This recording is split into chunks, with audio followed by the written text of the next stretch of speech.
Hello traders. Today is FOMC day and I'm trying really hard to hide from the market to keep myself out of trouble. Um, so I decided that I would just do a second video. The first one did very well. People seem to like that kind of action.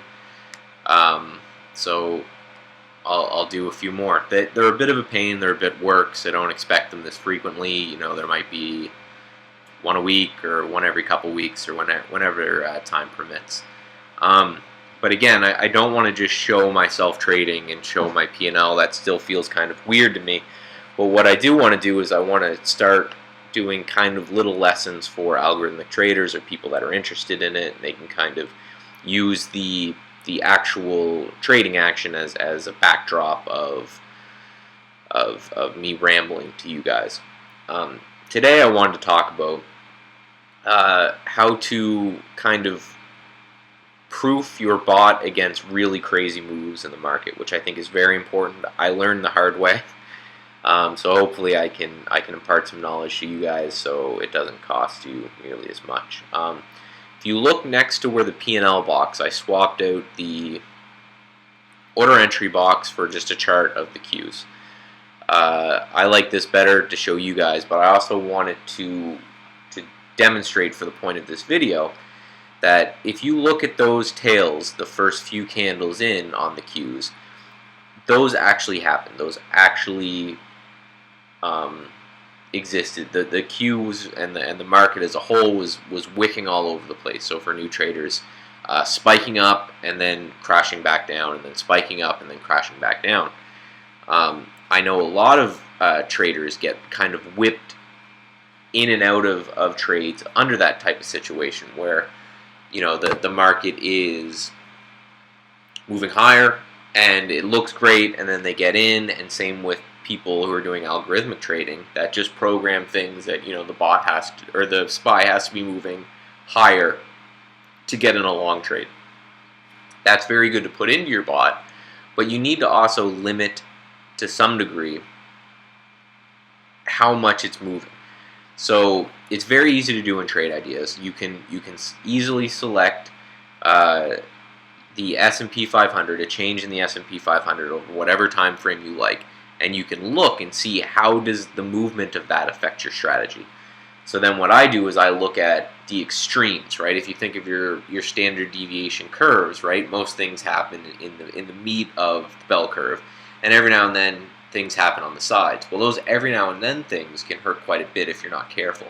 So I make sure that every strategy I build, it caps off in either direction, so when the SPY was pushing to new highs, no long strategies triggered because it moved so far so fast. So then if the market had stayed up there for any length of time, then it would have passed that criteria of moving too fast, and then the long strategies would have started to trigger to offset the short strategies that already existed. Very, very important. The other way you can do it is make sure you have enough long and short strategies, enough breakout and fade strategies, a whole cornucopia of different strategies, so you're building kind of little intraday diversifications. Today was a very choppy day, as it says in the title. Up 600, down to 200. I think I ended up around $300.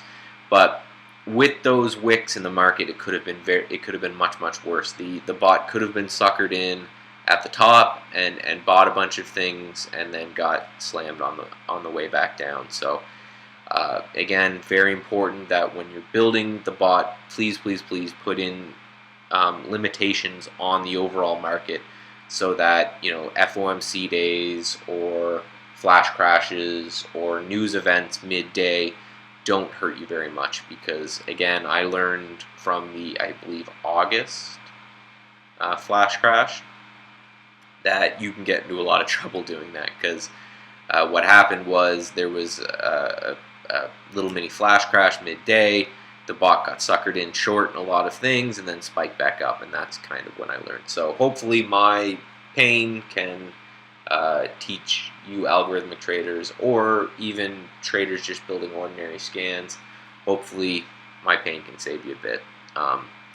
The only other things I wanted to mention is the outcry and the amount of emails I've gotten from the previous video about the mentoring and about wanting to learn more about this and trade ideas and maybe sitting down with me at some point has been huge.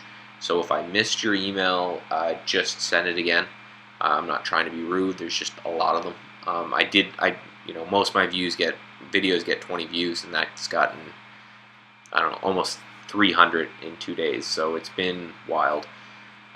So just send the email back down. The first thing that you would have to do, because I have no experience with any other sort of backtesting software, is you can be a Trade Ideas member and just check out the links below for the best deals out there for that.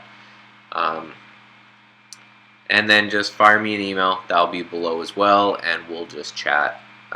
We'll just start chatting, and we'll figure out something that works for the both of us. So until I talk to you again, trade safe.